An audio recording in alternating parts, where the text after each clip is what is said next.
Hello students, एडुबिला point channel में आपका स्वागत है। आज हम करने जा रहे हैं क्लास 9 के सामाजिक विज्ञान की वर्कशीट नंबर 64 और ये वर्कशीट पाठ 1 फ्रांसीसी क्रांति की पुनरावृत्ति है, इसलिए यह कुछ लंबी भी है। इसमें कुल 15 प्रश्न दिए गए हैं।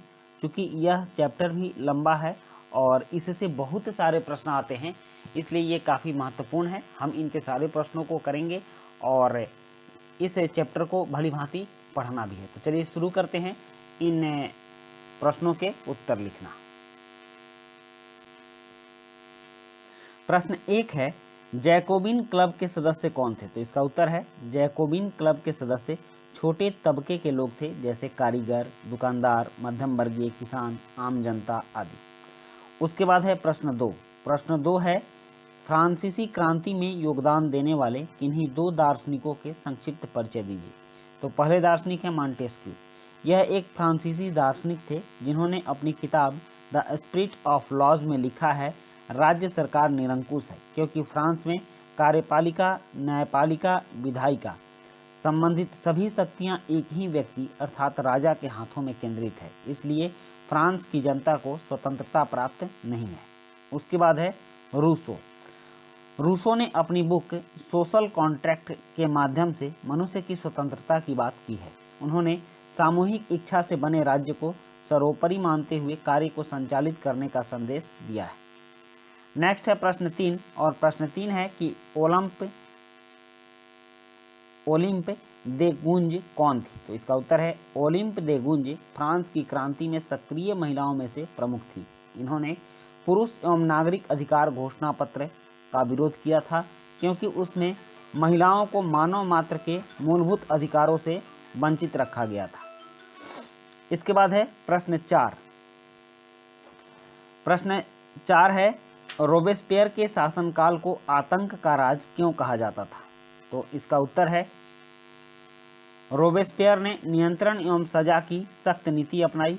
उसके हिसाब से गणतंत्र के जो भी दुश्मन थे, कुलीन एवं पादरी, दूसरे राजनीतिक दलों के सदस्य, उन सभी को गिरफ्तार कर जेल में बंद कर दिया गया और उनके ऊपर मुकदमा चलाया गया। उन्हें न्यायालय में दोषी पाया तो गिलोटिन पर चढ़ाकर उनका सर कलम कर दिया जाता था, इसलिए इसके शासनकाल को आतंक का राज कहा गया। फिर प्रश्न 5 है, फ्रांसीसी समाज में महिलाओं का जीवन कैसा था? इसका उत्तर है फ्रांस की ज़्यादातर महिलाएं सिलाई बुनाई, कपड़ों की धुलाई किया करती थी, बाज़ारों में फल फूल बेचा करती थी। कामकाजी औरतों को अपने परिवार में पालन पोषण करना होता था। खाना पकाना, बच्चों की देखभाल करना ही उनका काम था। उसके बाद प्रश्न 6 है, फ्रांस के 3 एस्टेट्स का संक्षिप्त वर्णन कीजिए। तो इसका उत्तर है प्रथम एस्टेट पादरी वर्ग, द्वितीय स्टेट कुलीन वर्ग और तृतीय स्टेट बड़े व्यवसायी, कर्मचारी, वकील, किसान, कारीगर आदि थे। नेक्स्ट है प्रश्न 7 और प्रश्न 7 है, दुनिया के लिए फ्रांसीसी क्रांति का क्या महत्व है? इसका उत्तर है सबसे पहले फ्रांस में राजतंत्र के खिलाफ आवाज़ उठाई गई। इसके बाद यह पूरे यूरोप में क्रांति की तरफ फैल गई। जितने भी निरंकुश राजा थे उन्हें हटाया गया, कई सारे आंदोलन किए गए और प्रजातंत्र स्थापित हो गया। इसके बाद पूरी दुनिया में फ्रांस की इस क्रांति का अनुसरण किया गया। नेक्स्ट है प्रश्न 8 और प्रश्न 8 है, फ्रांसीसी क्रांति के क्या कारण थे? तो इसके बहुत सारे कारण थे, जिनमें से सामाजिक कारण, प्रांत में 3 स्टेट बांटे गए जिनमें 94% जनता तृतीय स्टेट में आती थी, जिनके अधिकारों की अनदेखी की गई। और राजनीतिक कारण है, देश के अलग अलग भागों में अलग अलग तरह के कानून थे, ये राजनीतिक कारण था। और तीसरा था आर्थिक कारण, जिसमें कि राज्य की कर व्यवस्था असमानता और पक्षपात के सिद्धांत पर आधारित थी। नेक्स्ट प्रश्न है प्रश्न 9।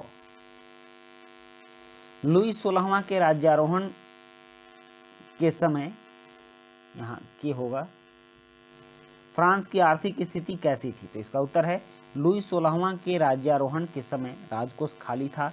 युद्ध के चलते फ्रांस के सारे वित्तीय संसाधन नष्ट हो चुके थे।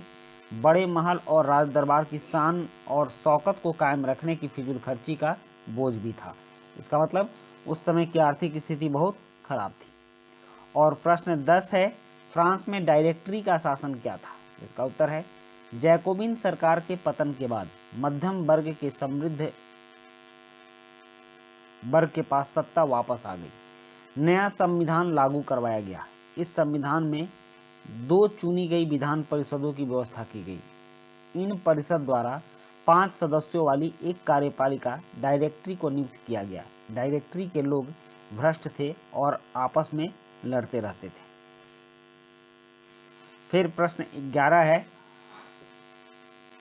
100 कुलांत कौन थे? तो इसका उत्तर है 100 कुलांत जैकोबिनों को कहा जाता था। इसका अर्थ है बिना घुटने वाले। जैकोबिन के लोग धारीदार लंबी पतलून पहनते थे। यह उन्हें कुनियों से खुद को अलग करने के लिए किया। 100 कुलांत मर्द लाल रंग की टोपी धारण करते थे जो आज़ादी का प्रतीक था। और प्रश्न 12 है, राजतंत्र और गणतंत्र सरकार में क्या प्रमुख अंतर है? तो इसका उत्तर है राजतंत्र सरकार। राजतंत्र में राजा महाराजाओं द्वारा शासन किया जाता था और उनका पद वंशानुगत होता था। इसमें आम जनता का कोई महत्व नहीं होता था। और गणतंत्र सरकार में सत्ता लोगों के हाथों में थी और लोगों को पूरा अधिकार था कि वह अपने प्रतिनिधि चुन सके और निर्णय में खुद की मंजूरी दे सके। इसके बाद है प्रश्न 13। प्रश्न 13 है, 18वीं सदी में फ्रांस में दास प्रथा की क्या स्थिति थी? इसका अंत किस प्रकार हुआ? तो इसका उत्तर है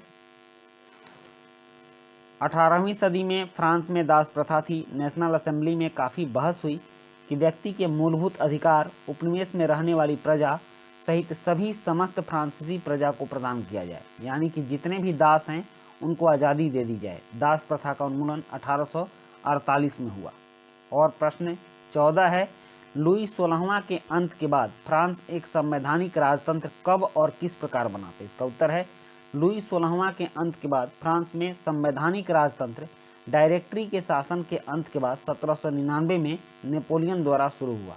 डायरेक्टरी के शासन को खत्म करने के बाद नेपोलियन फ्रांस का राजा बन गया और शासन की समस्त शक्तियां उसके हाथों में आ गई। नेक्स्ट है प्रश्न 15। फ्रांस की राजनीति में नेपोलियन बोनापार्ट की भूमिका को लिखिए। तो इसका उत्तर है नेपोलियन 1799 में फ्रांस का राजा बना। इसके बाद उसने संपूर्ण पश्चिमी यूरोप पर विजय हासिल कर ली। नेपोलियन ने नेपोलियन संहिता लागू करवाई जिसमें जनता के लिए नए कानून लागू करवाए गए। नेपोलियन को गरीब लोगों तथा मध्यम वर्ग का समर्थन मिला। नेपोलियन ने फ्रांस की सीमा को काफ़ी आगे तक बढ़ाया। तो बच्चों ये थी आपकी आज की वर्कशीट जिसमें कुल 15 प्रश्न दिए गए थे और यह आपके काफ़ी महत्वपूर्ण चैप्टर फ्रांस की क्रांति से संबंधित था, इसलिए आपको इसके सारे प्रश्न अच्छे ढंग से पढ़ने चाहिए। इस चैप्टर को भी 2-3 बार पढ़ लें, इससे काफ़ी सारे सवाल आपके परीक्षा में आने वाले हैं। तो मिलते हैं हम लोग नेक्स्ट वर्कशीट में। Thank you.